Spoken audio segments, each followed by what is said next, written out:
Hey guys, I'm GamerFiend, and today we're going to be running through some of the basics of streaming, just enough to get you started, up and running, that sort of thing. In this video, we're going to be covering software options, OBS settings, basic scenes, so setting up some basic scenes ready to go, and some general tips to help you along your way. Before we dive into all of that, at the end of this video, if you enjoy it, or if it helps you at all, don't forget to hit subscribe and hit like, I'd appreciate it. And with that being said, let's go. Right, first things first, we're going to be talking about the software options. When I say software options, I'm talking about the programs in which you can use to stream to Twitch. So, for example, I use OBS Studio. One of the most popular ones. You can get a lot of plugins and stuff for it. You can customize it a lot. It's openware. You can do anything you want with it within reason. Then you've got Streamlabs OBS. Quite a popular one. A lot of the tools that you would ideally like to be built into OBS Studio are built into Streamlabs OBS. I used to use it, moved on to OBS Studio, and most of my alerts and stuff are done through browser sources, so I don't really need the inbuilt tools, but Streamlabs OBS is a very good one for beginners. It's got a lot of the tools built in, alert boxes, all that sort of stuff. Thirdly, I've not used this myself, but XSplit, just here. XSplit, have been around quite a while. I know of a few people that have used it. I've not dabbled it myself, but it seems to do the job well enough, so that is another option for you if you're looking into something else to do your streaming with.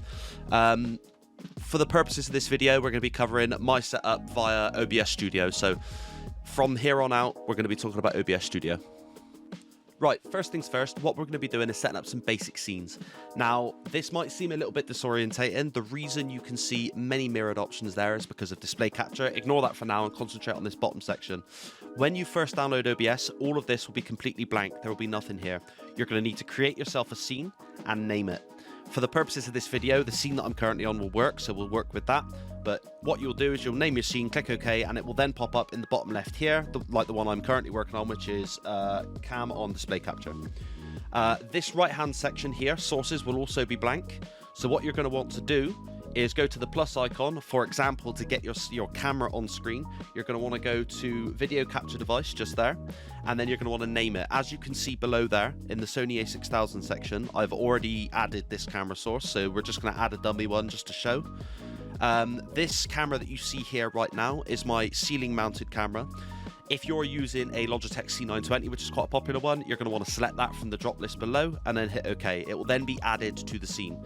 You can then resize it as you need, drag it to the position you want, and I would highly advise you hit this padlock icon. If you're using overlays and things like that and you accidentally move it, you're then going to have to reposition it. Whereas if you hit this lock icon, it will stay in the same position and will not be able to be moved.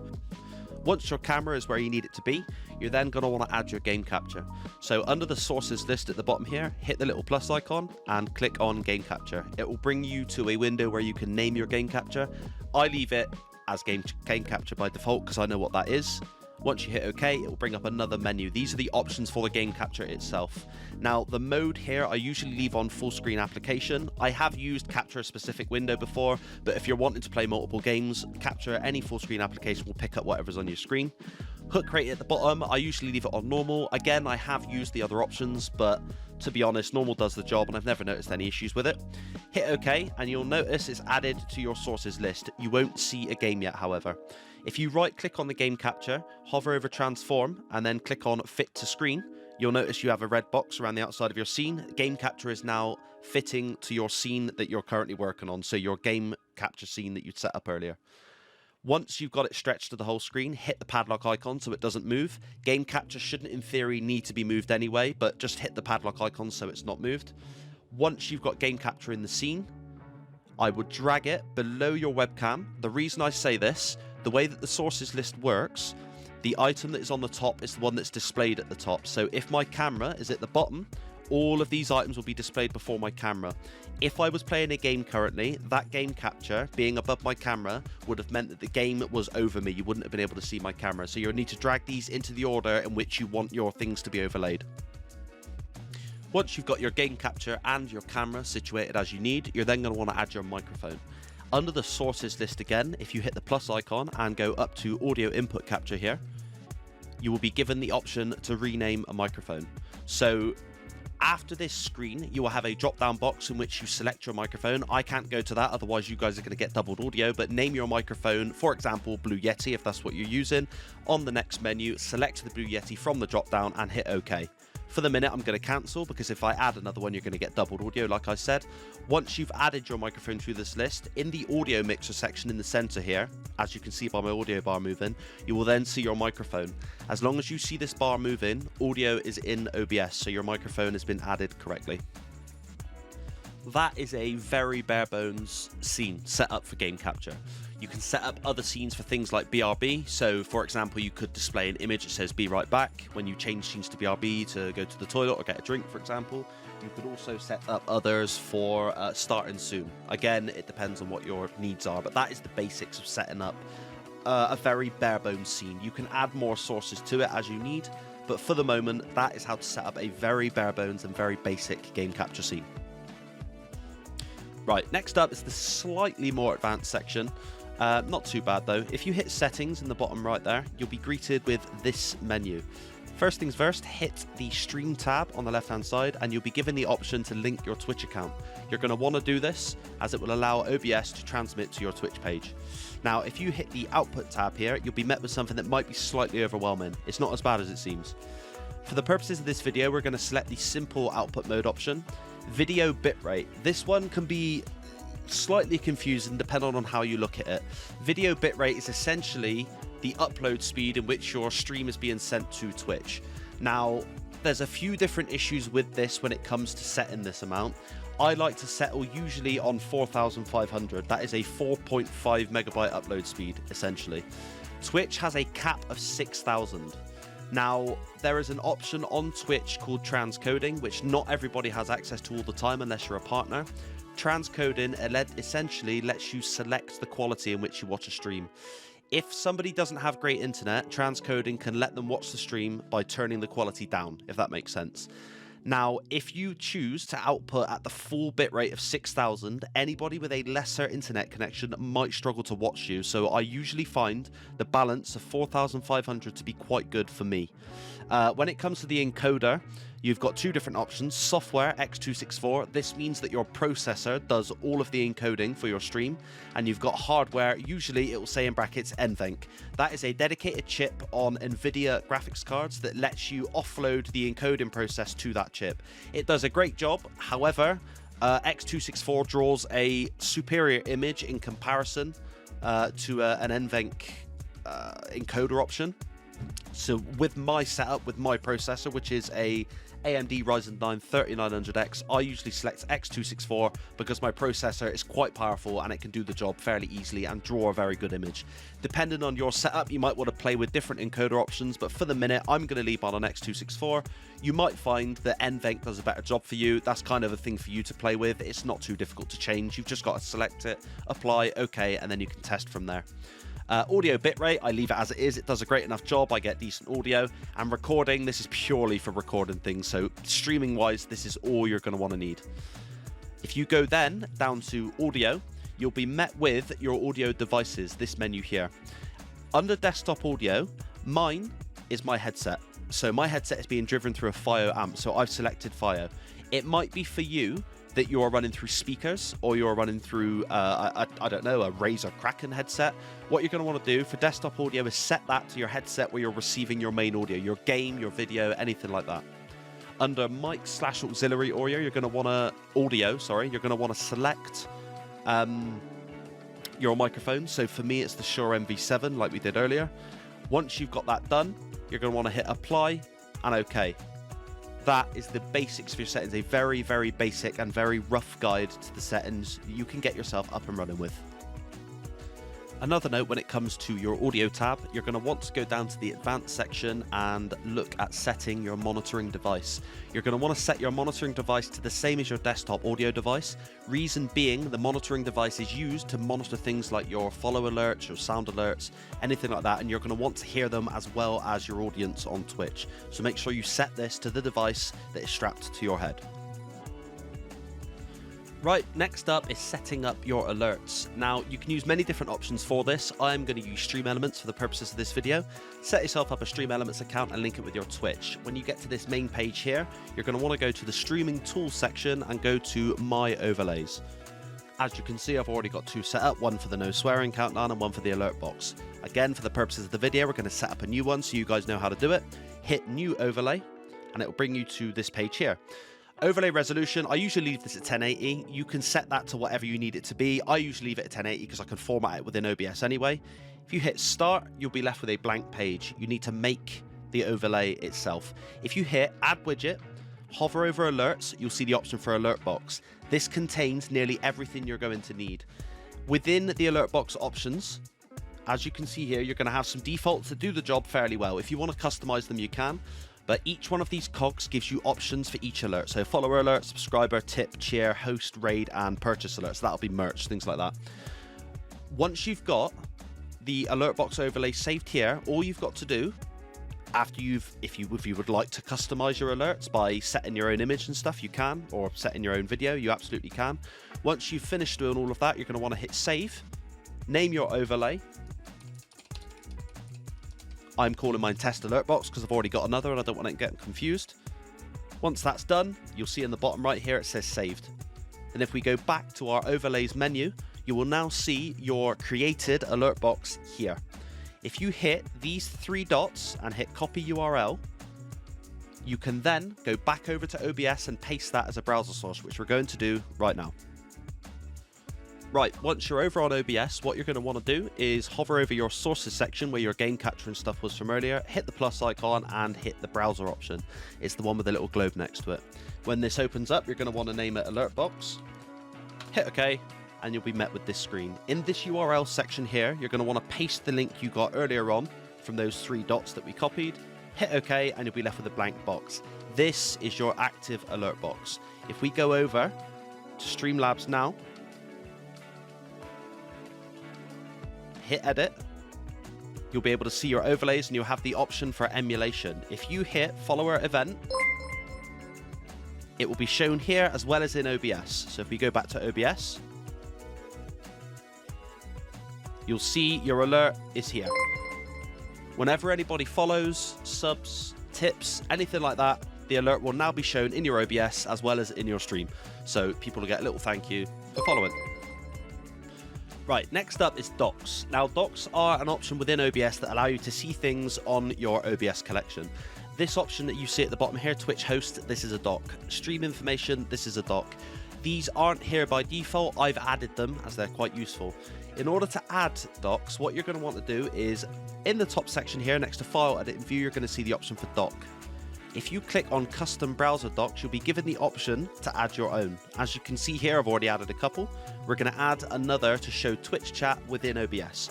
If you go to your Twitch channel and you go over to the right-hand side here, you'll see a little cog option. And at the top, you'll see an option for pop-out chat.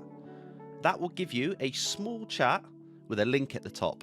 If you double-click here and hit copy and go back to OBS, go to your docs section, hit Custom Browser Docs. On the left-hand side, select the name, call it Twitch chat, for example, and on the right-hand side, hit the link that you copied from that pop-out. When you hit apply, you'll be given a little doc like this, which is a direct copy of the pop-out that we selected from Twitch. You can then drag this over to a section of OBS where you'd like it to be. There's also options for snap into place like this, for example. You can resize it, make it as big or as small as you want, put it in different sections, like here, for example, and it will allow you to basically see your chat with OBS there. It's quite handy for people with 2 monitors, for example. Might not be as handy for people with 1 monitor, might need to use a phone to monitor chat or something, but that's the basics of adding a doc.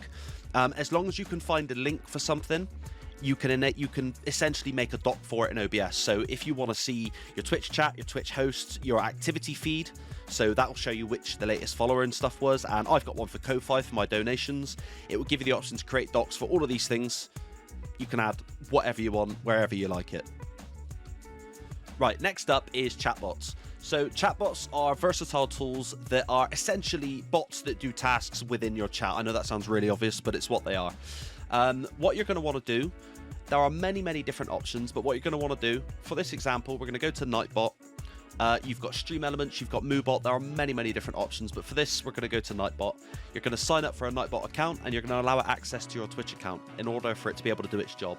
Once you've done all of this, in the top right-hand side on your dashboard option here, you will see Join Channel. That will send Nightbot into your Twitch channel. Once you've done that, you're going to want to go across to Twitch, /mod, and @Nightbot. You're going to need to give Nightbot moderator privileges in order for it to do its job correctly. Nightbot is legit. You've got no worries with it. I've used it a lot. I'm currently using Stream Elements myself, but Nightbot is absolutely perfect. Once you've added it to your channel and made it a moderator, it can then do its job. As I said, it's a very versatile tool. You can create all sorts of commands and all sorts of functions for this bot.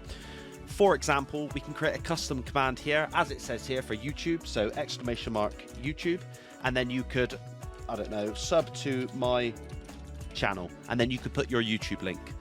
Every time someone puts !YouTube in chat, it will give them a link to your YouTube and say sub to my channel. You could do that for Ko-Fi, so support me via Ko-Fi and give your Ko-Fi link. You could say, this is my friend's Twitch, go and check them out, !friend's name example, but that's just one example. You've also got the default options, so !game, which shows the game that you're streaming, !title, which shows your title, the general stuff. You've also got the ability to run giveaways and stuff and set subscriber luck, regular luck, just all of the options for giveaways. You've got the option for timers. Now, timers are quite useful to have in chat. If you add a timer, you can name it, follow reminder, for example, and you could select the message to be don't forget to follow. Now, interval is the amount of times it's going to appear. So if you want it to come up every 5 minutes, select chat lines, I don't know, 2 chat lines. So every 2 messages, it will enable this message, and then hit submit. What's going to happen then is this is going to pop up in your chat, the follow reminder. Don't forget to follow every, how often was it we said it? Every 5 minutes. So when you're streaming, it will give people a little bit of a prompt to follow you. It's kind of like a little reminder, a little jig. You can also use it for sort of like charity stream announcements, anything like that. It's just a reminder that's going to just continuously trigger in your chat. You've also got the option for integration, so Discord. I've not used Muxy, I don't know what this is, but Discord, for example. But it's very, very versatile. You can do all sorts with it. It's only limited by your imagination. In theory, you can do all sorts with chatbots. They're very, very useful. Right, that's it for the stream tips. You've got your basics, you've got your scene set up, you've got your game capture, you've got your camera, your microphone on there, you've got your chatbot. You've got nearly everything. Now I'm going to offer you 3 tips that really helped me when I was first sort of setting up and streaming. Hear me out. There are things that you might have heard before, but I'm going to try and explain how they helped me, and hopefully they'll help you too. Firstly, set a schedule. My official schedule is Mondays, Wednesdays, and Fridays at about 6 or 7 p.m.-ish, roughly. Schedule is not only important for the viewer, but also for the streamer. Reason being for the streamer is that you set yourself a schedule. I find it keeps you at it more. And a big part of this, which we're going to go into in a second, is consistency. From a viewer's perspective, not everybody has the same time availability. Somebody might be working flat out. Somebody might have kids. There are many different reasons as to why people won't have the same amount of time.